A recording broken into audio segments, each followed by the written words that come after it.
Gloire au Seigneur notre Père qui vit pour l'éternité. Nous remercions notre Dieu pour le privilège qu'il nous accorde encore d'être ensemble avec vous au travers des médias.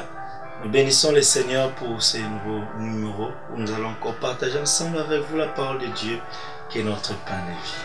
Je vous invite à ouvrir vos Bibles dans les livres de Psaumes, le chapitre 84, le verset 1 jusqu'au verset 5. Le livre de Psaumes, le chapitre 84, le verset 1 jusqu'au verset 5. Je vais lire la parole de Dieu. La Bible dit ceci. Au chef des chantres, sur la guillotine, des fils de Corée, psaume. Qu'elles tes demeures sont aimables, Éternel des armées. Mon âme soupire et languit après les parvis de l'Éternel. Mon cœur et ma chair poussent des cris vers les dieux vivants. Le passereau même trouve une maison et l'hirondelle un nid où il dépose ses petits. Tes autels, Éternel des armées, mon roi et mon Dieu. Heureux ceux qui habitent ta maison, ils peuvent te célébrer encore.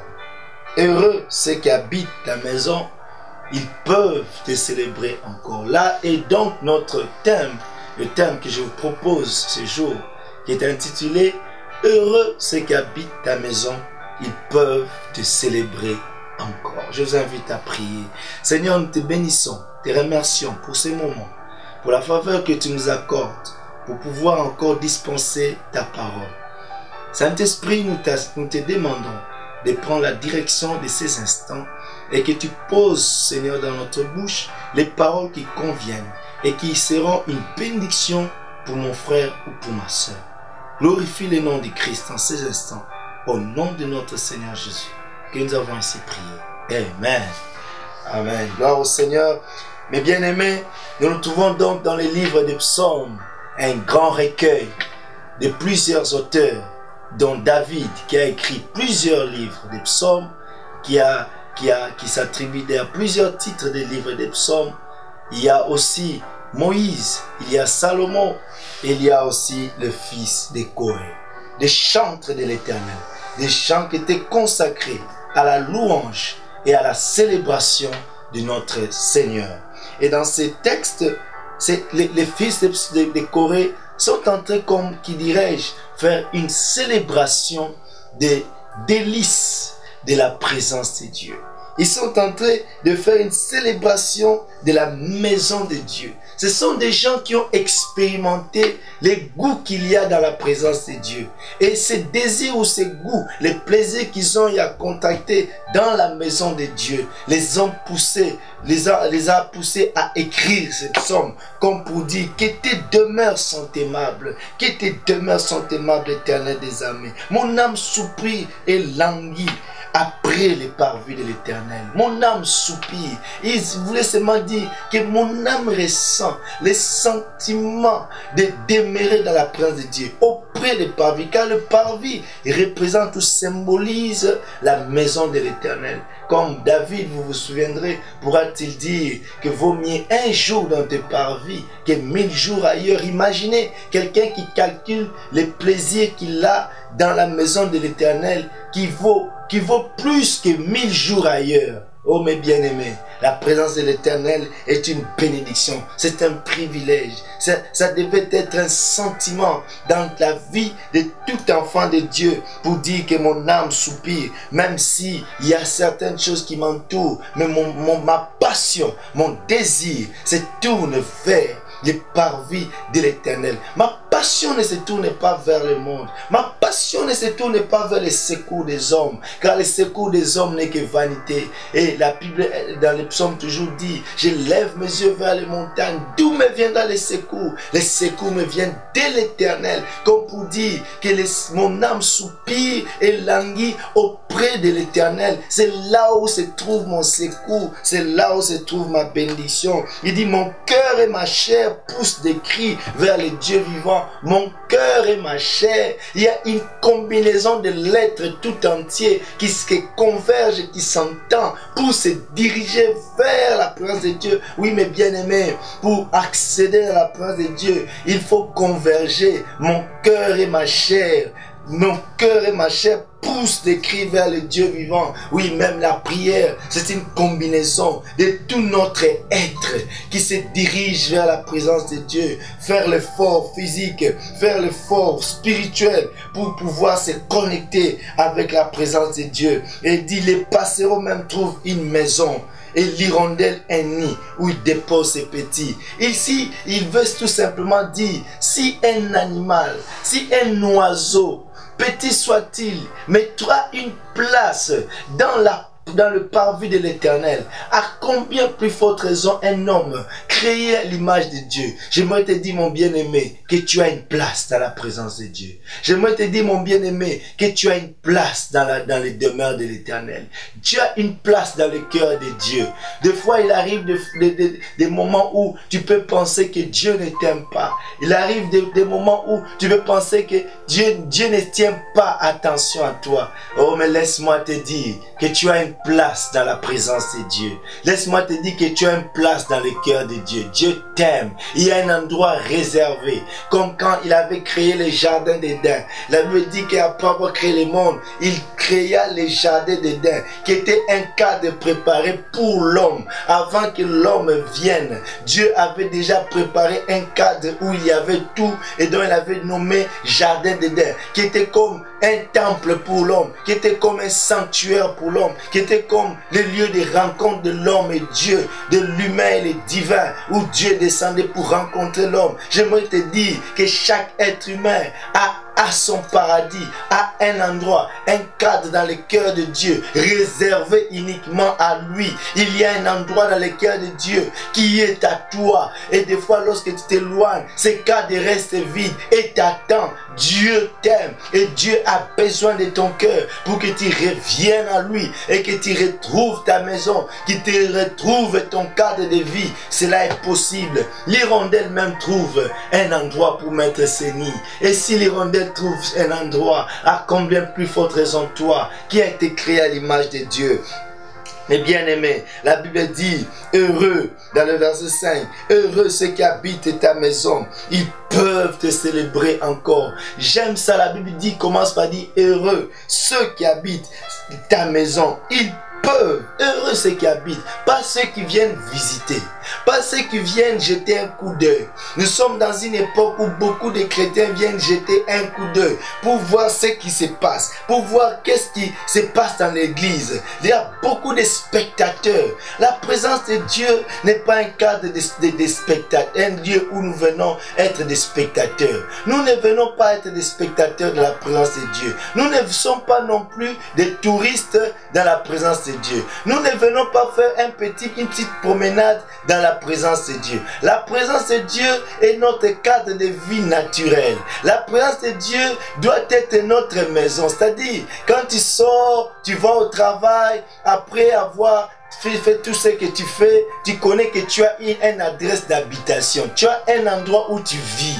C'est là où tout ce qui est lié à ton intimité se passe. C'est ça la présence de Dieu. C'est-à-dire, c'est ton cadre de vie naturelle. De la même façon, mes bien-aimés, qu'un poisson dans l'eau, il a été créé pour pouvoir vivre dans l'eau. Et lorsque vous enlevez les poissons de l'eau, les poissons ne peuvent plus vivre. De la même manière, tu as été créé avec une matière qui doit demeurer dans la présence de Dieu. La matière dont Dieu t'a créé est une matière qui a été conçue pour vivre dans la présence de Dieu. Tu es comme un poisson dans l'eau. Même la morphologie du poisson a été faite pour vivre dans l'eau. Dieu l'a donné des nageoires, Dieu l'a donné une queue pour pouvoir nager dans l'eau. Il ne peut pas marcher sur la terre parce qu'il n'a pas la morphologie qui correspond à ceux-là qui doivent vivre sur la terre. De la même manière, mon bien-aimé, la présence de Dieu est ton cadre de vie naturel. Tu as été créé pour vivre dans la présence. Voilà pourquoi, lorsque tu t'éloignes de la présence de Dieu, il y a certaines choses qui commencent à compliquer. Lorsque tu t'éloignes de la présence de Dieu, il y a des stress qui commencent à prendre place. Lorsque tu t'éloignes de la présence de Dieu, il y a des maladies somatiques qui commencent à émerger. Et lorsque tu t'éloignes de la présence de Dieu, tu commences à tomber malade, l'estomac ou peut-être la tension commence à être instable. Il y a certaines choses où lorsque tu t'éloignes de la présence de Dieu, tu commences à faire des rêves qui sont des rêves affreux ou des rêves qui te font peur, tout simplement parce que tu t'es éloigné de la présence de Dieu. La présence de Dieu est ton cadre de vie naturel. Tu as été créé pour vivre. Heureux ceux qui vivent dans la présence de Dieu. Heureux ceux qui vivent ta maison. Ils peuvent te célébrer encore. Il y a, comme pour dirais-je, il y a une garantie de célébration. Une nouvelle célébration pour ceux qui demeurent dans la présence de Dieu. Mais bien aimé, il y a une différence entre quelqu'un qui vit des situations difficiles, mais qui est en dehors de la présence de Dieu, et une autre personne qui vit des situations difficiles, mais qui est dans la présence de Dieu. Les deux personnes vivent les deux choses, les mêmes choses, mais ils vont vivre des conséquences différentes.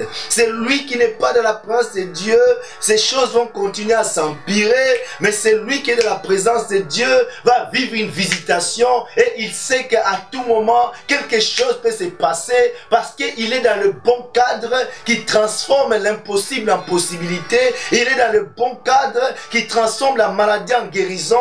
Il est dans le bon cadre qui transforme la pauvreté en prospérité. Il est dans le bon cadre qui transforme l'échec en succès. Mais bien aimé, ceux qui demeurent de la présence de Dieu peuvent célébrer l'Éternel encore. Encore veut dire, il y a un temps où tu as eu à célébrer. Il y a un temps où tu as témoigné la grandeur de Dieu. Il y a un temps où tu as vu le merveille de Dieu. Mais il se fait qu'il y a un espace qui s'est créé où tu as connu des situations compliquées, où même cela commence à remettre en cause ta foi et ton intimité même avec le Seigneur. Même si tu avais vécu d'autres situations auparavant, tu peux encore expérimenter une nouvelle visitation. Car il se fait des fois que entre la gloire et la gloire, il y a une vallée que tu peux traverser, et il y a des difficultés que tu peux être devant lesquelles tu peux être confronté. Mais la chose à ne pas faire, c'est de sortir de sa présence.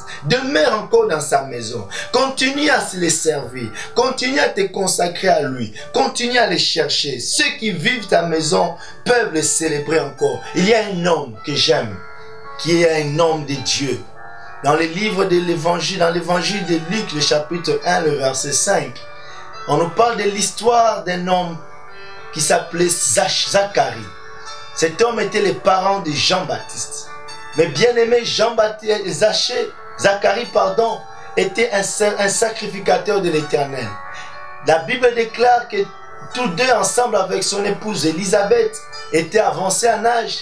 Et la Bible déclare tous deux craignaient l'Éternel. Et la Bible déclare que tous deux, malgré qu'ils craignaient l'Éternel, ils n'avaient pas d'enfants. Cela veut dire que, mes bien-aimés, la stérilité d'Élisabeth n'était pas liée à un problème de lien. La stérilité d'Élisabeth n'était pas liée à un problème de manque de sanctification. Mais la stérilité d'Élisabeth était juste liée à un problème de la volonté de Dieu. Ils étaient dans cette période-là en train de servir le Seigneur. Ils étaient connus comme étant des sacrificateurs de Dieu. Ils priaient pour le peuple, mais eux-mêmes avaient un problème sérieux. Connu dans toute la ville, on connaissait que ces couples de serviteurs de Dieu n'ont pas d'enfants. Mais cela n'a pas exclu le fait que, malgré la position compliquée dans laquelle ils se trouvaient, ils ont eu à continuer à servir le Seigneur. Ils étaient toujours intègres. Zacharie continuait à servir Dieu. Il continuait à faire les mêmes choses. Il était toujours fidèle à son Dieu. Oh, mais bien aimé, des fois, il y a des situations qui ont tendance à affaiblir notre consécration. Il y a des situations qui ont tendance à nous faire, à diminuer notre amour, notre passion même pour l'œuvre de Dieu. Mais bien aimé, les difficultés ne peuvent pas amoindrir notre désir de pouvoir servir le Seigneur. Car nous ne servons pas Dieu pour les miracles ou les choses qu'il nous accorde. Mais nous les servons d'abord parce qu'il nous a sauvés. Parce qu'il nous a donné la vie éternelle. Parce qu'il nous a aimés les premiers. Et cela est notre première priorité. La Bible dit qu'il est continué à servir le Seigneur selon les sorts de son clan. Il continuait à brûler le parfum qui est le symbole de l'adoration. Oh mon Dieu. Il continuait à adorer son Dieu, à servir son Dieu avec passion et zèle. Et la Bible dit, ces jours-là, il est entré comme tous les autres jours dans la présence de Dieu. Mais seulement ces jours-là, il ne savait pas que le ciel avait décidé quelque chose pour lui. Mais bien aimé, lorsque Dieu veut nous visiter, c'est toujours comme un jour ordinaire. Mais Dieu voit notre persévérance. Mais en ces jours-là, ça sera un jour différent, car ce jour est un jour de visitation où Dieu, l'ange Gabriel, n'était pas descendu pour pouvoir parler à Zacharie à propos du peuple, comme cela était d'habitude. Lorsqu'il brûlait les sacrifices, il recevait l'approbation de Dieu pour le pardon du peuple. Mais ce jour-là, Dieu a vu son amour pour lui. Il a envoyé l'ange Gabriel, non pour annoncer un message disant que je pardonne le peuple, mais il a donné un message qui était lié à la situation compliquée que Zacharie était en train de vivre. Laisse-moi te dire qu'en servant le Seigneur, l'Éternel a un plan et un message pour toi. En le servant, ton temps de visitation s'approche. Et je prie pour quelqu'un dont le temps de la visitation est maintenant approché, pour te dire que l'Éternel t'a vu, l'Éternel te visite, l'Éternel maintenant accomplit sa promesse sur ta vie pour changer ta situation. Toi qui étais stérile, toi qui n'enfantais plus, toi qui ne portais plus de fruits, qui prouve la présence de Dieu dans ta vie, qui prouve que Dieu marche avec toi. Dieu se révèle de nouveau à toi, afin que ce qu'il va faire puisse montrer sa grandeur aux yeux du peuple. Mais bien aimé, la Bible déclare que ce jour-là, Zacharie est entré, mais l'ange lui a donné un message. C'est lui qui ne pouvait pas mettre au monde, a mis au monde. Pas une personne ordinaire, mais il a enfanté quelqu'un qui a été une bénédiction pour l'humanité tout entière. Jean-Baptiste, un grand prophète, comme Jésus l'a dit lui-même, que de tous les prophètes, de tous ceux qui sont nés des fils des hommes, il n'y a pas un plus grand que Jean-Baptiste. Mais bien aimé, il y a des gens qui vivent, qui ont vécu des choses, mais ce que toi tu vas vivre sera peut-être un seul miracle, mais un miracle qui va changer de destinée de vie, un miracle qui va transformer de vie. Jean-Baptiste a mis au monde Jean-Baptiste. Zacharie, a mis au monde Jean-Baptiste, qui était un grand serviteur de l'Éternel. Je prie que ce qui va sortir de toi puisse être une grande bénédiction pour plusieurs milliers de personnes. Je prie que l'Éternel te visite et te fasse du bien, et que ce qui va sortir de toi puisse bénir plusieurs peuples. La Bible déclare, mes bien-aimés, qu'au temps de Moïse, il y a eu une confrontation où le leadership de Moïse a été contesté. Et c'est que Dieu voulait, il a voulu mettre fin à cette contestation en faisant ce que tous les princes d'Israël, les 11 autres tribus, puissent apporter leur verge et le mettre au même endroit que la verge de Moïse, dans la présence du Seigneur, dans le tabernacle. La Bible déclare qu'au matin, lorsqu'ils sont venus, ils ont vu que la verge de Moïse, qui était une verge apparemment ordinaire, comme les autres verges, qui était un bois sec, comme les autres verges, mais contrairement aux autres verges, la verge de Moïse, qui était entrée dans le tabernacle, avait fleuri, non seulement fleuri, mais avait aussi fait sortir les fruits. Oh, mes bien-aimés, lorsque tu es dans la présence de Dieu, même si tu étais sec, tu vas produire des fruits. Ce que les autres ne savaient pas, c'est que la verge de Moïse était déjà habituée à entrer dans le tabernacle, était déjà habituée à entrer dans la présence de Dieu, et que eux, c'était la première fois que leur verge accédait. La verge de Moïse avait déjà, je peux dire, des racines spirituelles qui ont permis à ce qu'elle puisse produire ses fruits. Et vous savez quoi? Les racines de la verge de Moïse n'étaient pas des racines terrestres, c'était des racines qui tiraient leur source au ciel. Ce qui est bizarre, quelque chose de très bizarre par rapport aux arbres de la terre qui tiennent, qui puisent qui plonge les racines sur la terre. Mais la verge de Moïse tirait et plongeait sa racine dans la présence de Dieu. Mais bien aimé, ta racine doit plonger dans la présence de Dieu, afin de produire un fruit, des fleurs et des fruits. C'est pourquoi la Bible déclare que le sceptre est attaché au sarment, si le cep est attaché au sarment, cela va produire des fruits. Attachons-nous au Seigneur. Nous produirons des fruits. Nous célébrerons encore. Les fruits produits, c'est une nouvelle célébration. Les fruits produits, c'est une nouvelle visitation. Les fruits produits, c'est une nouvelle victoire. Les fruits produits, c'est une nouvelle percée. Je prie que tu produises ces fruits et que tu demeures encore de la présence de Dieu malgré les obstacles, que tu persévères à chercher la face de Dieu, que tu persévères à rester attaché à la présence de Dieu. Tu produiras des fruits qui feront à ce que le nom de l'Éternel soit encore célébré par toi, que le nom de l'Éternel soit encore célébré pour toi, que le nom de l'Éternel soit encore célébré au travers de ta vie. Tu célébreras encore l'Éternel. Ne pleure pas, car ceux qui demeurent dans la présence de l'Éternel, ceux qui demeurent dans la maison de l'Éternel peuvent encore célébrer.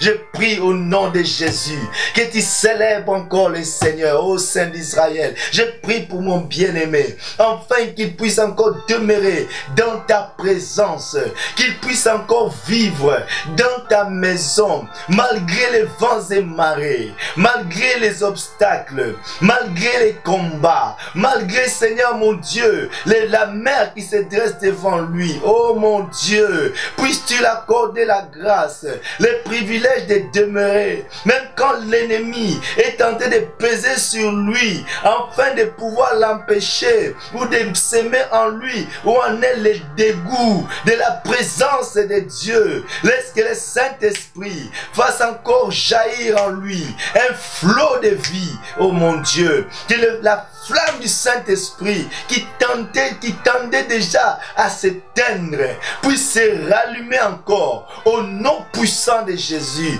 Que Seigneur mon Dieu, s'il s'était même déjà égaré, laisse que tu l'accordes le pardon et la repentance, afin qu'il regagne ta demeure, afin qu'il regagne sa maison et qu'il expérimente encore, Seigneur, de nouvelles choses avec toi, une nouvelle saison, un nouveau moment, une nouvelle expérience de la visitation surnaturelle de Dieu dans le nom puissant de Jésus. Et même si c'était égaré de la vie de consécration, de la vie de jeûne et prière, de la vie de sanctification, au nom puissant de Jésus, que tu relèves mon bien-aimé, que tu affermisses sa foi, que tu élimines son esprit, oh mon Dieu, dans le nom de Jésus, et que le Saint-Esprit lui accorde l'onction, la puissance nécessaire, afin de demeurer malgré les vents, oh mon Dieu,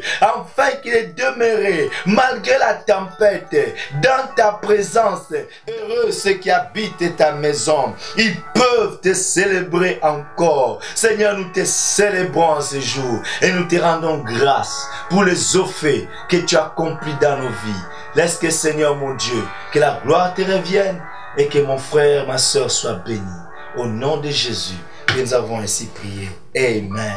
Amen. Que le Seigneur soit glorifié. Merci, Seigneur, pour ces moments. Que la gloire revienne à Dieu, notre Père, pour ces moments. Je te félicite pour encore avoir été reconnecté avec le Seigneur, où je t'encourage pour encore retrouver de la force de demeurer dans sa présence, toi qui demeures. Que le Seigneur te bénisse. Nous avons nos coordonnées dans le générique. Nous nous retrouvons la fois prochaine. God bless everybody.